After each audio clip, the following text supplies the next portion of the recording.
easier when you play the position I do because you can hear the responses. And I want to go back to some of the things that all three of our members have brought up. It may be rehashing.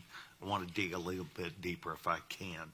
We heard Mr. McCool that there were 111 travel trailers that were provided. Today, some 16 remain. Is that correct? Yes, sir. You brought in some 250 people to help, and I know they're not all into the trailers, but they're into removing dangerous items, preparing long-term planning, each of those things. It seems like to me that some of the rules and regulations related to that could be streamlined. I think you've agreed to look at some of these things, but I'm interested in what Mr. Edwards said about this report, what might be an after-action or a mid-action report. I believe that you at FEMA are the lead on behalf of the efforts that go on here. Is that correct? For the temporary housing mission? Yes, no, sir, I'm sorry. Let me go back. Got the housing. Is there a lead for the federal government from Article 2, which are these agencies? Is there a lead person who is in charge of or was in charge of coming down and coordinating the response on behalf of the federal government? Sir, I was the federal coordinating officer, and my responsibility is to lead the response and coordinate recovery efforts, so that would be me. And this is what I'm suggesting. So, in my opinion, FEMA, you would be that lead coordinator. Yes, sir. That means that you would be responsible with some sort of a battle plan, so to speak. You would coordinate with SBA, you'd coordinate with HUD, you'd understand these other agencies that were involved. Yes, sir.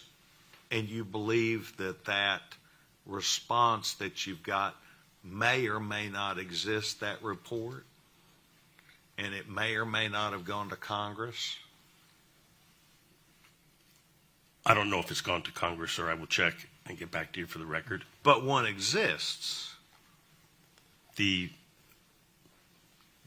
This overall plan, FEMA as the lead is responsible for the coordination. That would tell me that FEMA, the coordinator, was aware of circumstances, the need, the result, the interaction, the moving the government towards their answers across the board. Is that correct? Yes, sir. We have incident strategic plans that cover all federal actions. Yes, sir. Well, you mentioned you had some 4,000 people that could be providing feedback, but does it come to a point where there's a lead coordinator within FEMA, presumptively you? Does that move upstream to where there's a list of the needs, of the priorities, of the advancement towards those goals? Is that ever coordinated, or is everybody on their own? Oh, no, sir, on a daily basis. We have unified coordination group meetings, and we set objectives, priorities, and we track them, and we follow them. We have metrics to them, and we do that since day one of this disaster, and we do that for all of our disasters. Okay. So in that coordination, was there conversation with your key partners about looking at this disaster? I know we've said a hurricane's kind of a hurricane, and yet there are particulars because of the people or the locations. Is there conversation about CDBG money and its impact on this island and following the law or discretion that may be necessary of the total amount of money, housing versus businesses.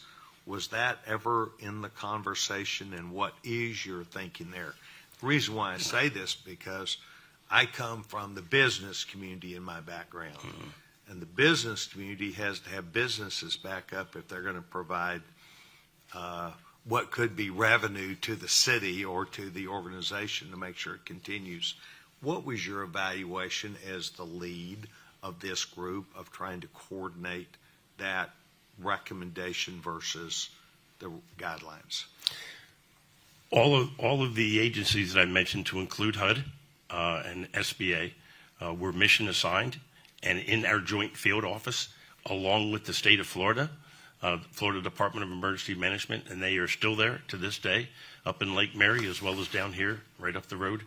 And we coordinate on a weekly basis in terms of priorities, in terms of what you need, what we could do, what you could possibly do. That coordination is ongoing.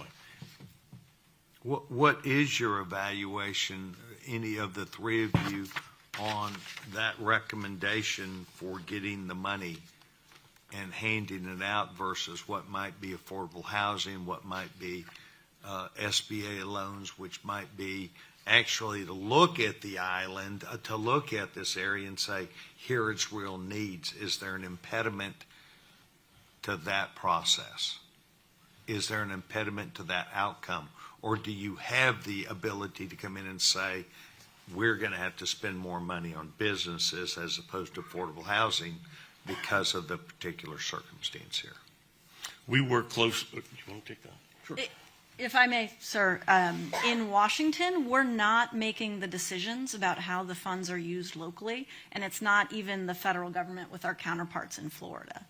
With the CDBG funds, the state or the counties that have been allocated the funds go through a local planning process.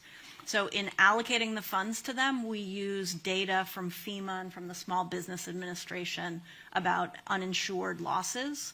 But ultimately, those decisions are made by the state and the county leadership. So you're suggesting to me, very directly, that that money would come, what we might call local money, federal money that would come. Do you place restrictions or rules and regulations on those? It's federal money, so of course we do, because we need to ensure compliance with all the laws and the regulations. We are transparent in the data that we use in allocating, and we say, essentially, this is how much housing need we think you have, how much small business need, and how much infrastructure need. So there's a recommendation? And if you want to use it differently, come and talk to us. Show us how your local needs are different from what the federal data reflects. Is that within the discretion or a waiver that we spoke about in the beginning? Depending on the unique circumstance, but we routinely see communities spending their money moving amongst the pots differently from how we initially did the allocation. Would that be up to a county to make that decision? Would that be up to a state to make that decision? In Florida, it would be either, because we made allocations to the state as well as to multiple counties. So whoever has the direct relationship with HUD is the decision maker about how to do that plan. Once they make the plan, they can amend the plan as well. They're not held to it. Have they sought some of these waivers that you have not approved? Unfortunately, we're just at the starting gate now with the money. So there are 2 plans out for public review. Nothing's even come into us. All the plans will come to us by September 20th. So you believe in your testimony today that the way the circumstances exist, that you would be given that flexibility to effectively work with a local establishment, local government, on that money, and that you, under the law, would be flexible enough to understand their individual needs? Yes, sir. That's important for me, and that is an important part for this community to understand, because there is a concern about the ability to have business come back that provides the revenue and those mechanisms. I am interested in going to SBA and their take on this matter of the money that they would have available and whether there are any rules or regulations that inhibit your flexibility to effectively hear from what we've now heard Ms. McFadden say, if you agree, local entities. In other words, a local legislative body being able to effectively deal with you and then with the end user, which might be someone that you're going to give a loan to. Sure. Chairman, thank you so much for that question. I think we're in an exciting time in SBA in that we used to be a lend and leave program. We are probably reimagining the greatest shift in how we approach disasters in the agency's 70-year history. When it comes to your question, we're looking at everything, what is within our rulemaking with a lens of focus, visiting with local businesses, chambers, and officials to see, one, not just what we bring, what do you need so we can adapt to that, going just beyond lending, but bringing other parts of SBA through reconsideration, helping people be more resilient, having them access to other SBA programs that we haven't before. So for us, anything is on the table. We're here to learn. This is the first time we've been here for midterm and long-term recovery, so we're here to capture some lessons. And I do appreciate the question in terms of some barriers, because we do have an ask in terms of what can be done from our partners in Congress and elsewhere. Is duplication of benefits is a significant issue that impacts the disaster survivor. Right now, and just focusing on a relationship with FEMA, a disaster survivor is considered to be taking duplication of benefits. If they get a $5,000 loan from FEMA and a $50,000 grant from SBA, that's becomes cumbersome. So a disaster survivor becomes very weary. Do I want this program or do I want that program? Am I in violation of the law? Is this impeding future down the line some benefits I could get from CGBR? Let me do the math for you. The average payout for FEMA for a grant is $5,000. The average loan for SBA is $50,000. By the time you come to SBA, it's because you don't have the capital that you need to recover, so you're coming here for a low-interest, long-term loan so we can help. And it frustrates me, quite frankly. It frustrates disaster survivors that they have to worry about that balance. And so the intent is we're a loan. At some point, you're going to pay us back, and we've got some great success rates at that. At the end of the day, the $5,000 that FEMA grants a disaster survivor, whether it's exactly that $5,000, or at some point that $5,000 over that 30-year loan is coming back. And so our goal is to put as much capital on the ground in the hands of disaster survivors to be on the ground quicker, to rebuild quicker, and to get our economy moving back quicker. That's the single greatest thing that I think Congress can do right now in terms when it comes to that front end of disaster, to help unleash the power of both those programs and make it less complicated and less cumbersome for someone that's going through a very bad day post a disaster. Well, I did hear you allude to trying to make decisions about which program you might want.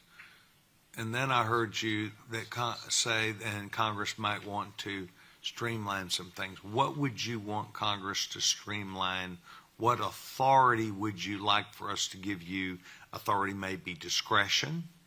Authority may be the law. Authority may be a time frame. What specifically would you say? Because you're talking to members of Congress here who are in the direct line of sight to try and fix these things.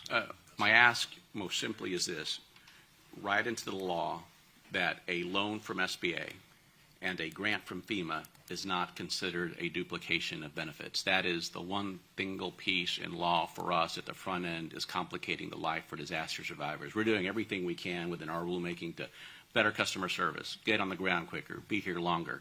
But that is the single most impactful thing Congress can do, is make sure that the FEMA grant and SBA loan together are not considered a duplication of benefits.